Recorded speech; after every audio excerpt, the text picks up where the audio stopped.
ఉద్దేశించింది నా జీవితంలో జరగాలి. ఎంతమంది ఎదురు చూస్తున్నారు? దేవుడు జరిగించే కార్యాలు నీకు కావాలా?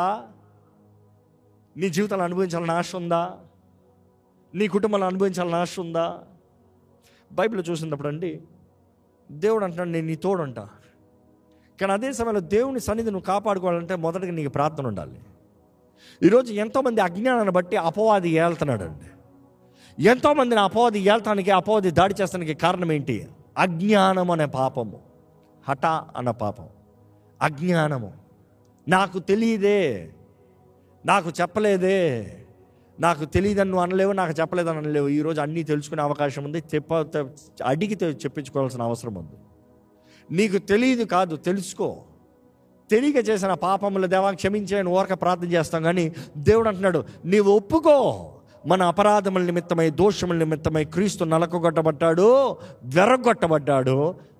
మన సమాధాన శిక్ష అంతా అతని మీద మోపబడింది. ఆయన పొందిన దెబ్బల ద్వారా మనకి స్వస్థత ఉంది. ఈరోజు క్షమాపణ ఉందంటే